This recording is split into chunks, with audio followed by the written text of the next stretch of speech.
नमस्कार। आइए बात करते हैं सबसे पहले आपकी कनिष्ठ उंगली के बारे में। कनिष्ठ उंगली अच्छे ज्ञान के लिए देखें तो ठीक है, बुद्धि का स्तर भी ठीक है, याददाश्त के हिसाब से भी कोई ऐसी परेशानी की बात नहीं है।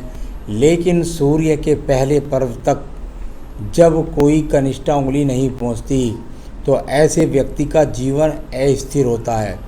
व्यापार करे चाहे नौकरी करे, कुछ भी करे, परंतु जीवन के अंतर्गत उसको उस काम में काफ़ी मुसीबतों का सामना करना पड़ता है। उस ऊंचाइयों को प्राप्त करने में बहुत ज़्यादा मेहनत करनी पड़ती है। ऐसा समझ लीजिए कोई आदमी थोड़ी सी मेहनत करके तरक्की पा जाता है, आप बहुत ज़्यादा मेहनत करने के बाद भी तरक्की प्राप्त नहीं कर पाते। अब बात करते हैं यहाँ पर आपकी सीधा सूर्य की उंगली की। सूर्य की उंगली यश मान सम्मान के लिए जानी जाती है और ये भी बृहस्पति की उंगली के बराबर है। जब ऐसी स्थितियाँ हों तो यहाँ कुल मिलाकर के आपके जीवन के अंदर एक रूपता रहती है। यानी कि अधिकतर मैंने देखा है व्यक्ति यदि रईस नहीं है तो वो जीवन में रईस नहीं बनता। यदि गरीब है तो गरीब ही रहता, और यदि मध्यम स्थिति का रहता है तो मध्यम स्थिति का। तो इस प्रकार की आपकी सूर्य की उंगली है। परिवार प्रतिष्ठा वाला है आपका, इसमें कोई शक नहीं है। प्रतिष्ठा के परिवार से आप पैदा हैं। यहाँ बीच में गैप है शनि और सूर्य की उंगली के बीच में। व्यक्ति अपने माता पिता से या तो दूर रहता है किसी कारणवश, या उनकी सेवा नहीं कर पाता है बुढ़ापे में। आइए बात करते हैं इसके बाद सीधा शनि की उंगली की। शनि की उंगली कुछ टर्न लेकर के और साथ ही सेकंड पर कुछ कट के निशान भी हल्के हल्के मौजूद हैं। जब इस प्रकार के कट मौजूद होते हैं हाथ के अंतर्गत तो व्यक्ति के पास में जीवन के अंदर धन की संघर्ष बना रहता है। ऐसे कट जब तक आपके अंदर मौजूद हैं आप धन की संतुष्टि अपने आप में महसूस नहीं करेंगे। साथ ही साथ कुछ ना कुछ रोग लगातार जब तक लगे रहेंगे। बृहस्पति की उंगली की बात करता हूँ। यहाँ बृहस्पति की उंगली, और यदि मैं बृहस्पति की उंगली को देखूं तो सामान्य स्थिति के हिसाब से मौजूद है। छोटे बड़े गरीब तबकों के, अमीर तबकों के सभी लोगों से आपका उठना बैठना है। साथ ही साथ जीवन के अंदर यदि कहूँ तो संतान सुख अवश्य मिलता है, पत्नी का सुख भी अवश्य मिलता है, यानी विवाह अवश्य होता है। आइए बात करते हैं यहाँ इसके बाद बुध के पर्वत की। बुध का पर्वत और यहाँ गहरी रेखाओं का ना होना, यहाँ छोटी छोटी टूट कर हल्की हल्की रेखाओं का मतलब होता है हल्के हल्के हिसाब से धन की प्राप्ति। साथ ही साथ संतान सुख भी होता है, तो उसका संतान सुख का पूरा सुख नहीं मिलेगा जब तक यहाँ गहरी खड़ी रेखाएं नहीं मिल जाए, अब उसका कारण चाहे कुछ भी हो। आइए बात करते हैं यहाँ पर सूर्य के पर्व की। सूर्य का पर्व और यहाँ भी टूट कर खड़ी हुई रेखाएं, यानी कुल मिलाकर के यदि मैं कहूँ तो ये ऐसी एक रूपता से नहीं मिली जिससे बहुत ज़्यादा अच्छा आपका मान सम्मान समाज के अंदर हो। कुल मिलाकर उसी क्षेत्र में, जिस कार्य क्षेत्र में आप काम करते हैं, उसके अंदर आपका मान सम्मान सामान्य रूप का बना हुआ है। शनि पर्व के बारे में बिल्कुल निश्चित एक बात कही जाती है, अगर शनि पर्व के बीच में मध्य में दो रेखाएं खड़ी ना हो तो ऐसे व्यक्ति के जीवन के अंदर धन की बहुत ज़्यादा परेशानी रहती है। इस साइड में थोड़ा एक्स का चिन्ह और पूरा पर्वत खाली, यानी कुल मिलाकर के धन की स्थिति आज की तारीख में जो भी आप कमा पा रहे हैं उसमें सिर्फ आपका भाग्य का कहीं भी रोल नहीं है। सिर्फ और सिर्फ यदि कहें तो आपके जीवन के अंदर कर्म रेखाओं का रोल चल रहा है। इसका मतलब मैं ये नहीं कह रहा कि बुढ़ापे में धन नहीं होगा। यदि इसी प्रकार से पर्वत रहे लगातार बुढ़ापे तक तो धन के लिए तरस जाएंगे आप बुढ़ापे में। तो इस बात का ध्यान रखिए, पैसे अभी से जोड़ कर रखिए, हो सकता है भविष्य में यहाँ खड़ी रेखाएं और भी आ जाएं। आइए बात करते हैं इसके बाद में सीधा बृहस्पति के पर्व पर। एक दूसरे को छिटक करके चलने वाली रेखाएं, कोई टेढ़ी जाना, कोई मेढ़ी जाना, कोई किस तरह जाना, बृहस्पति जाना जाता है पत्नी के सुख के लिए, संतान सुख के लिए।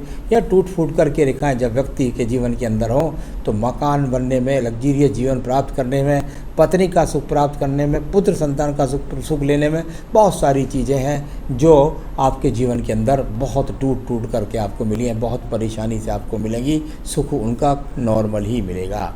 इसके बाद बात करता है हम आपकी सीधा हृदय रेखा की। हृदय रेखा देखिए लगातार टूट करके हृदय रेखा जब व्यक्ति की चले तो हृदय यानी टूटा हुआ, यानी मन में परेशानी किसी भी हर तरह की चलती हुई, और यहाँ जाकर के ये यहाँ तक गहरा और थोड़ा सा हल्का जाकर बृहस्पति तक पहुँचा।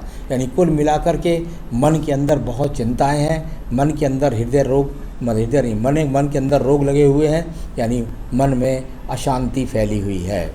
अब बात करते हैं मंगल रेखाओं के बारे में। मंगल रेखाएं जब आड़े रूप से चलती हैं तो इनका मतलब होता है जीवन में संघर्ष, यानी संघर्ष करने की क्षमता। और जब ये संघर्ष करने की क्षमता को देखता हूँ तो ये छिटक कर चलने वाली मंगल रेखाएं जब आपके मंगल पर्वत पर चलें और पर्वत भी दबा हुआ हो तो व्यक्ति को घर का अच्छा सुख नहीं मिलता। इसको ऐसे भी कह सकते हैं घर का अपना मकान ना बनना, और इसको ऐसा भी कह सकते हैं पत्नी का सुख न मिलना। साथ ही साथ कर्म रेखाएं बहुत कम हैं, यानी कुल मिलाकर के ज़्यादा मेहनत भी नहीं है तो कम मेहनत भी नहीं है, सामान्य किस्म की मेहनत आपकी है। अब बात करता हूँ इसके बाद में आपकी सीधा बुद्धि रेखा की। बुद्धि रेखा कुछ मोटे रूप से बन करके चलने वाली बुद्धि रेखा और जा कर के मंगल पद पर और एक छोटी सी रेखा ऊपर से लोप कर रही है इसके, यानी कुल मिलाकर के कह सकते हैं कि मेहनत करने के लिए मन भी करता है, कभी नहीं भी करता है। कुल मिलाकर बुद्धि रेखा ऐसी तो नहीं है जो किसी डिप्रेशन का शिकार हो जाए, लेकिन अस्थिरता या क्रोध आ जाना या मानसिक संतुलन में कुछ कमी आ जाना, इस प्रकार की चीज़ों को यहाँ दिखाने वाली आपकी बुद्धि रेखा है। द्वितीय मंगल पर्वत पर कोई झगड़ा नहीं है, झंझट नहीं है, मुकदमा नहीं है, इस प्रकार की स्थिति को दर्शाने वाला ये यहाँ पर आपका पर्वत है। अब बात करते हैं चंद्र पर्वत के बारे में। चंद्र पर्वत और नीचे वाले पर्वत से घूम करके रेखाएं जब जाके केतु पर्वत से होकर के घूम करके नीचे की तरफ चली जाएं तो ऐसी रेखाएं व्यक्ति के जीवन के अंतर्गत केतु पर्वत से संबंध बनाती हैं, यानी कुछ ना कुछ बुराई आपके अंदर भी है जिसकी वजह से आपको मानसिक टेंशन रहती है, यानी कि अपने आप का मानसिक कुछ ना कुछ ग्रहण लगा लेना या एकदम कह देना, एकदम क्रोध में आ जाना, एकदम उतावलापन दिखाना, किसी तरह से माइंड का बिखराव हो जाना, ये सब आपके केतु से संबंध बनाने वाली चंद्र रेखाएं बताती हैं।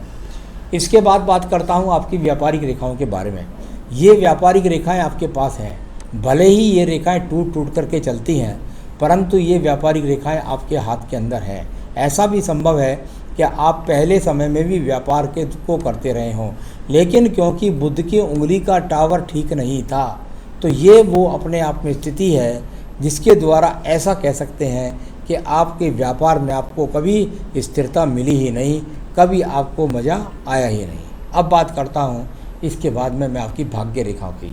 चंद्र पर्वत से निकल करके भाग्य रेखा जब चले टूट कर व्यक्ति का एकाग्र नहीं रहता, साथ ही साथ घर से दूर कर अगर जुड़ करके आप नौकरी या व्यापार करें तो वहाँ से आपको कर्म रेखा के रूप में, ये भाग्य रेखा का रूप इसको नहीं मानता मैं इसे, कि ये जब तक भाग्य रेखा जाकर शनि पर्वत पर नहीं पहुंच जाती तो तब तक उसका धन पर लाभ नहीं मिलता। और जब चंद्र पर्वत से इस तरह रेखा मिल जाए तो बस व्यक्ति भाग दौड़ ही करता रहता है, परंतु फल की बात करें, धन की बात करें तो वो व्यक्ति को नहीं मिलता। तो ऐसा इस रेखा के रूप में भी यहाँ पर शामिल है। अब बात करते हैं इसके बाद में सीधा आपके शुक्र पर्व के बारे में। शुक्र पर्व, और यहाँ यदि देखें तो चटका हुआ शुक्र पर्व, यानी कुल मिलाकर के यानी अच्छे संसाधन नहीं, कोई विशेष रूप से सुख दर्शित नहीं होता। यहाँ इस प्रकार का आपका ये शुक्र पर बहुत सूखा हुआ है, यानी अच्छे संसाधन नहीं दिखलाई पड़ते।